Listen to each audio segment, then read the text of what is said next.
there, ladies and gentlemen, boys and girls. Welcome to this crazy installment of Poetic License. Ba-dum-ba-dum-ba-bum. And I say this for a Zoom meeting, Poetic License. Da-da-da-da-da-da. It's backwards for me. I don't know if everybody in the Zoom meeting sees it right. It's dark, but you know I do what I can. I do what I can. So hi, I hope everybody is doing well. The weather is crazy, but you know, whether that's global warming or global freezing, I have no idea. And I just see how light, for the Zoom meeting, how white my face is, and that is because there's a window right there, and I'm like, sorry, I'm not blasting up my face with light here. But I hope everybody's doing well. Yay. It's good to see everybody, and I'm sure that more people will stumble in when they realize the time change and everything worked out, hopefully for everyone. But we might as well take, you know, for us in this round, do a generous 3 for each of us, because we've got the time and the space and we can strut our stuff with whatever we darn well please, I suppose. What I usually do in the first round is read from the latest issue of cc&d magazine, which is a fun one because it's James Webb Telescope image. The Plurality of Nothing is the title, and I just thought that was a really cool cover for it. And I actually set that up for Down in the Dirt as well, because I'll show you read from Down in the Dirt later, but there's another James Webb Telescope image for that as well, which I was like, well, you know, I get into astronomy so much, and Hubble's telescope images and stuff were cool, but this is just starting. I'm like, I've got to show off some James Webb and see a little bit further into the universe with all of the things that I'll stop talking about it. But anywho, I wanted to share with you a couple of poems that are in Plurality of Nothing. This first one is not only in Plurality of Nothing from cc&d, but because I'm trying to show off and share my things, it's also in Shattering the Glass Ceiling. Da da da da da da. I have to show off my covers. And it also, in both of the issues, exists not only in English, but there's also a Slovak translation that I did of them years ago. It's impossible to see, and if you want to see them, you can always check it online, or I guess buy a copy of the issue. But this is a poem that is titled Right There by Your Heart, and it is verses 2 and 6. Have you ever had that feeling before? You know, the one where someone's telling you something that you don't want to hear. Like if someone's about to tell you that someone died and you know what they're going to say, but you still didn't want to hear it. Or if someone did something to you that you didn't like when you were little and the kids at the bus stop shot pebbles and spitballs at you every day because you were smart and you still had to go to the bus stop every morning and you just try to ignore them. And when that happens, it feels like a medium-sized rock just falls in the bottom of your stomach. And you don't want to move because you're afraid that that rock will hurt the inside of your stomach, and so you just have to sit there and hope that that rock goes away. Or else you get that feeling in your chest, right between your lungs. It feels like someone is pressing on that bone there, right there by your heart, and you've got to breathe. You're not going to be able to take that pressure, that force any longer. I don't know how many times the idea of seeing him went through my mind. At least once a week I'd imagine a scene where he'd confront me, and I'd somehow be able to fight him back, to show him that he didn't bother me anymore, to show him that that rock wasn't there anymore, to somehow be able to prove that I wasn't a victim anymore. You see, I was a survivor, you see. That's what they call it now, you see, survivor, because victim sounds too trying for someone who's been raped. So I keep saying I'm over it, but I keep imagining Mark all over again, not raping me, but following me on the street, coming to my door with flowers, or sending me a Valentine. But once, when I saw him walking out of a record store as I was walking in, that rock fell so hard that I thought it was going to be sick, right there by the cash register, right there by those metal things at the doorway that beep when you try to take merchandise out of the store. You know what those things are. I just can't think of what they're called. But if I did that, then he'd know that he was still winning to this day. How many years has it been? How many years since he did that to me? How many years since I've been wanting to fight him? Since I've been feeling that rock in my goddamn stomach? I managed to hide my face from him in the store so that he didn't see me as he walked out. When I saw that he was gone, I wondered why I still felt that pressure in my chest. I thought that pressure was going to turn my body inside out. I reached for my heart, grabbed at my shirt. Maybe the pain is always there, right there, by your heart. But I try not to think of it until I go through times like those. You're right about it. I worked as an acquaintance rate workshop facilitator for years as well. So you also hear and that also takes a toll. But anywho, so that's why I've got lots of that fun stuff going on.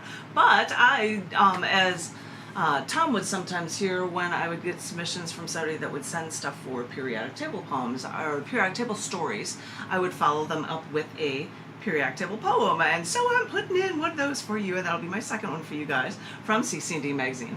Wah! And it's a longer one, takes a couple pages in here, and it is called Antimony. I think that one's cool because I also, back in the day, released a book of all of the periodic table poems I had written called The Periodic Table of Poetry, next to impossible to see because of the light, because of this crazy, maybe if I put it over here, it's the light's shining from there, so I'm trying to. This poem appears in both places, and I hope you like it. And it is called Antimony. I'll have to use a prop as well for you guys on this one. It's actually quite unremarkable. It doesn't seem to have much use. But antimony seemed to cause a long and bitter war in the 1600s between France and Germany. Wars were started over land, religion, love, or money. But the element antimony? Well, doctors in that age believed in the medicinal value of antimony, and the war was the war of the pen, with opposing views on antimony's medicinal value. The two sides took up literary arms, writing scathing reports in medical journals with the vitriol of a Jerry Springer show where the bodyguard couldn't even control the feud. And the scary thing is that antimony is actually toxic. But still, Greek alchemists recommended antimony for skin complaints in the 1st century AD, and since that age, many still championed antimony for medicinal purposes. In fact, in Germany, a man, under the false name of a 15th century monk named Basil Valentine, he wrote an entire book about antimony remedies, published in 1604, and he claimed the alchemy would free antimony of its toxicity.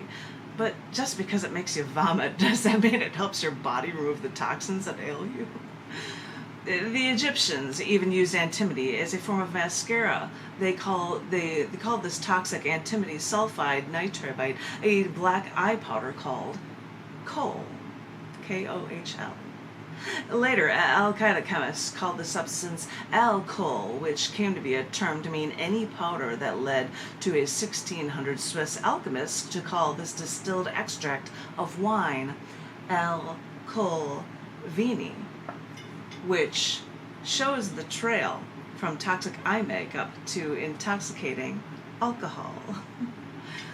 But the fondness for antimony lasted through the centuries, as doctors still prescribed its use through the 1700s, and it's even been suggested that antimony's remedies may have been what actually killed Mozart.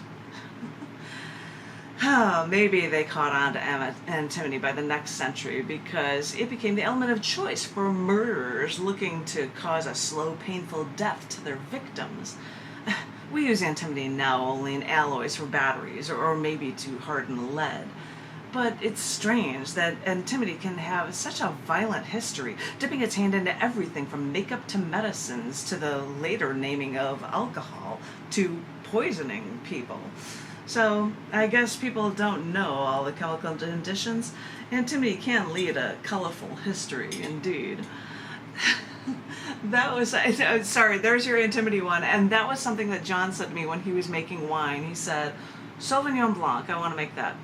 SB, you wrote all these poems in the periodic table, which one is SB? And I'm like, it's 51, that's antimony. And when I found out that actually might be the name for where alcohol came from. He was like, oh my God, I am so taking this, and I'm going to try to show this for people in the meeting. You can't see it. Oh, you can see the SB on there. I've got the Element SB, and it's under a block of ice. And he's like, that's the coolest label to have for a bottle of wine. Something called Intimity, and nobody knows what it is. Okay. I will do one more, and because I'm always having to do ones that are related to the things that'll come out in that new book, Testament, I have to show that off. Testament, it's hard to see, but in the book Testament that'll be out in 2023. The first part will be all things about post-Roe v. Wade poems, and this one, for you guys, is titled Elevating the Fetus Goes Against Religion. Waxing poetic about the clash between government with religion is in my dossier, but whenever I make arguments, I fight with evidence as my ammunition. I wouldn't want to step on religion's toes.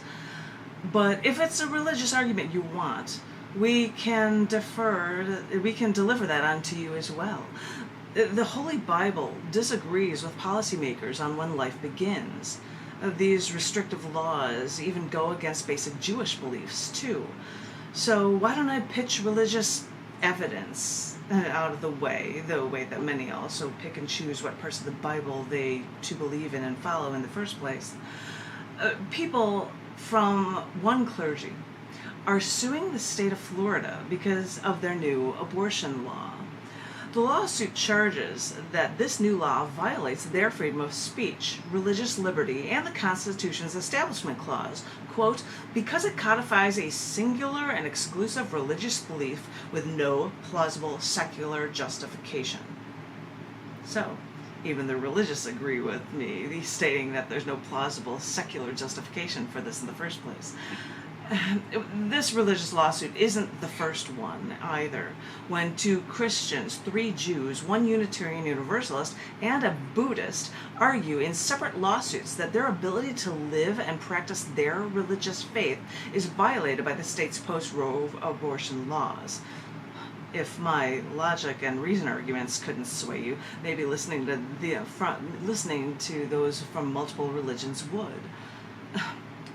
When I see the immoral acts from religious people, and also how this united nation will only consider leaders for their country if they can prove how religious they are, well, maybe here you need a religious argument too. Whatever argument it takes. Maybe we need 5 different lawsuits from different religions against one law in one state. These lawsuits even argue that this new law says, quote, a pernicious elevation of the legal rights of fetuses, while at the same time it devalues the quality of life and the health of the woman or girl who is pregnant. Didn't I make that argument already? So maybe, if we want our rights to turn back to the right direction again, maybe lawsuits from religions is a necessary step to show that everyone, no matter what your beliefs, is affected by a select few changing a law for too many. This may only be the start, but the more ammunition, the better. Okay, I'm done. I'm done with my rant. Okay, so I got that one out of the way, and it was a nice long time, and you guys get your space as well. So give it up for Zoom host extraordinaire, Mr. John F. McMullen. I would like you to take it over. It's all up to you. I will give an order beforehand. Richard Kent would be next, then Lorna, then Tom, then Susan.